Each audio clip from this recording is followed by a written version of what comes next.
After 3 years of selling on Etsy, helping my wife, what have I learned? Are there some takeaways? And there are. There's actually 7. And I've actually listed them out. So I'm going to go and, I'm going to share this. And I've got my good friend, Mr. Chris Schaefer, here with me. And we are going to walk through these. The very first one is Etsy will reward you if you make sales. Good demand and good designs. What do I mean by all of that? Well, here's the deal. Etsy wants sales. I've said that before. I'm going to say it again, and I'm going to say it again, and I'm going to say it again. Etsy will reward you if you make sales. And I know the question is going to be, well, how do you make sales? We'll get into that. But if you have products that have good demand, there's a good chance you're going to make some sales. All right. Because you're getting enough traffic and you have the opportunity to get sales. A lot of times people are trying to get sales on products that just aren't being searched for or people aren't buying on a regular basis. And then they wonder, why no sales? Not good demand. So we have to fix that problem. The other thing is sometimes people just think that their designs are awesome. And let me just say, we've looked at some of our old designs and it's like, you know what? They're not selling. Why? Maybe they weren't good enough. So you have to revise and you have to move on, but you have to also be real with yourself and say, are my designs good or do they need work? All right. And so sometimes getting clicks and then not getting sales, that can tell you why that's actually not the case, or you're not getting sales. So that's the first one. Okay. The very, very first one is Etsy will reward you when you make sales. The second one is product images. Okay. This is a big one. Okay. This can make or break your sales. And Chris, why is that? Why is a product image so important, please? Can you help me with this?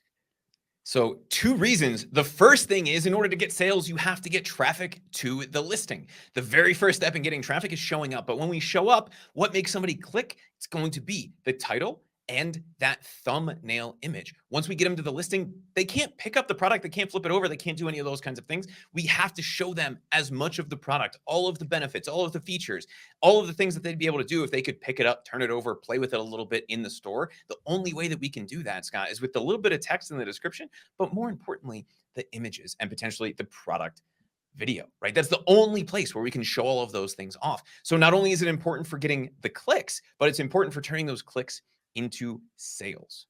Yeah, no, it's a big one. And I think if you are, struggling, and again, we've looked at this, images are the thing that's going to allow you to show your product in its realist form. I mean, it's an image, but you can make it come to life. So product images are extremely important.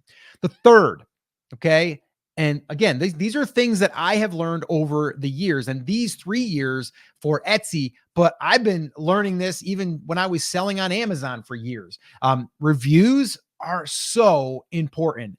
And if you are low on reviews, you should be focusing on reviews because that's going to help you convert. Just like Chris said, let's say you're getting clicks, but you're not getting sales. Well, the image did its job. It got the click, but why didn't you sell? Why didn't you convert that person into a sale? Now there's a bunch of different reasons, but one of them can be that you've only got one review and they're like a little skeptical and someone else has a similar product. They're going to buy from the one that they trust more. So the review is super important. And if you increase your reviews, it's like anything, it's social proof. You're probably going to sell more. Think about yourself. I just recently did this. I was looking to get my shrubs trimmed. And so what do? I'm going to go and look at people's reviews and see what people said about them. Are they prompt? Did they do a good job? Are they friendly? Were they on time? All of these different things I'm going to be looking at. So it's extremely important that we look at the reviews. If you're struggling to get reviews, one simple way of doing this is reach out to your customers and say, hey, just checking in. We're a small business. We want to make sure you're happy. Could you let us know how we did? Go ahead and leave us a review on Etsy. Like, ask people and they'll probably leave a review. You'll probably get more than if you didn't. So definitely make sure that you're getting those reviews. The fourth, Etsy ads work great for customer acquisition, building a customer list. Chris, I know you love Etsy ads. I know you love ads in general. Why is this one a big one? And what do you think people need to understand about this here, because I think this is something that gets overlooked. It's something that in the beginning we didn't even really consider as powerful as it is. 3 years later, we know how powerful it is. What's your take on this? Over and above anything else, Scott, Etsy ads give us the business data that we need to understand what's actually going on with the product. It can take 3, 6, 12 months to get this kind of data back on the organic side. What am I talking about here? What keywords are we showing up for? What does Etsy think that this listing is relevant for? When we're showing up, how many people are clicking over? And when they're clicking over, how many people are buying? We can get that data back very quickly and very inexpensively, relatively, right? Because we're investing a little bit of money to save a whole lot of time to understand that data. Once we have that data, it makes our lives a lot easier as a business owner to be able to say, hey, when I'm showing up for this, it's working. When I'm showing up for that, it's not. Let me rework my listing a little bit so that when I show up for this, I can be sure that I'm going to maximize the opportunity to sell. The other sneaky hidden thing here, Scott, and this is something I know you're a huge advocate of, is that we're not just spending money on Etsy ads to get that data back. The real reason that we're doing that is because we're going to get those clicks and sales up front. We're going to get those clicks and sales a lot faster.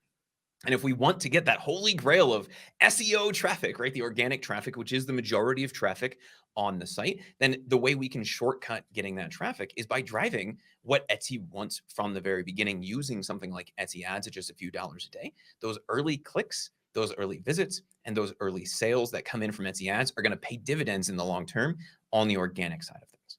Yeah, 100%. I mean, it's huge. And again, I think that's a huge takeaway that we've learned, and I think it really can help an Etsy seller in the beginning, but also as they're building out the business. All right.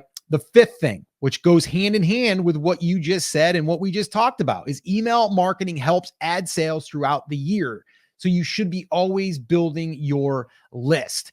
And if you're brand new to Etsy, brand new to online business, email marketing is probably one of the most powerful things that I've learned over the years. And I've been doing this for over 20 years, built multiple businesses in the e-commerce, in digital products, everything, and even brick and mortar. And email marketing by far is going to be a very dependable asset for you.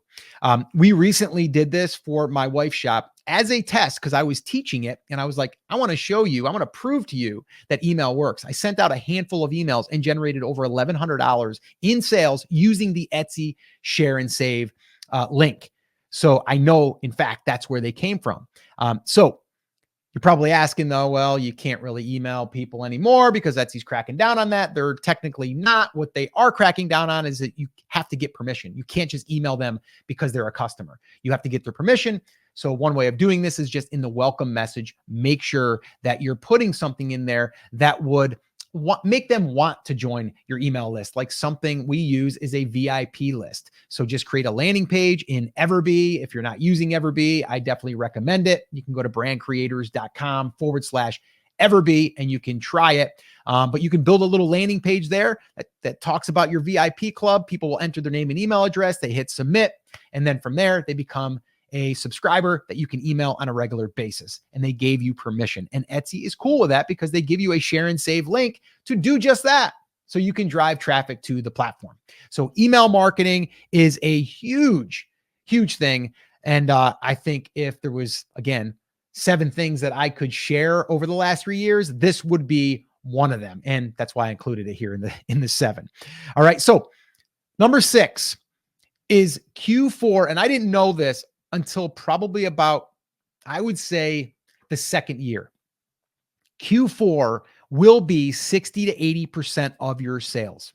Okay. It's just the way it is. Now, that doesn't mean that you can't get sales throughout the year. It doesn't mean that you can't get sales outside of Etsy, but Etsy primarily, the busiest time, the most traffic, the most transactions is going to be Q4. And I've interviewed, $1 million sellers telling you the same thing. Same thing. Okay. So what do we do with this? Well, number 1, plan for it. Okay. What I mean by that is get everything kind of built and ready for Q4 and prepare yourself. Because if you're getting sales like my wife was, you're probably going to be pretty stressed out. You might even question if you want to do it again. True story. It's something that you can't deny because it is what it is. You have to plan for it and you have to decide, do you want to go as hard as you can in Q4? Because that will be the question. Right now, you might be saying, but Scott, I'm not even getting any sales, or I'm getting very little sales. I can keep up with it. Wait until you have, I don't know, 100, maybe 200 sales a day. And you're like, I don't know how I'm going to keep up with this. Then your mind starts to change. And then you're like, I need a break. And then, so what we do, because this is a little side thing for my wife, is you take a little time off, and the rest of the year, you just kind of keep things rolling. You plan, you keep adding things into the inventory. It's more manageable. But then when you start ramping up, and I'm saying ramping up, like July is when you're going to start ramping things up, get ready. Okay. Because Q4 is coming. But that was a big eye opener for me, is that it's so heavy for Q4, but that's okay as long as you do plan for it, which I definitely recommend that you do. All right. The last one is staying focused on creating products for your customer. Let me say that one more time. Staying focused. Like, you have to, okay? Because there's going to be a lot of shiny objects. We're all getting excited, right? This is great. We can sell this. We can do this product. We can do this design. We can do that, right? Or we can do this new hack, or we can go to Instagram. We can start a following over there. Or we can go over here to Pinterest, and we can go over here. Like, you have to put the blinders on, because there's probably enough stuff that you can do to keep you busy on just focusing on Etsy for the first 12 months. Like, that's all that you should worry about, and optimizing that, and really sitting down and planning out your roadmap to build products for your customers. Okay. Create more products for those customers to buy.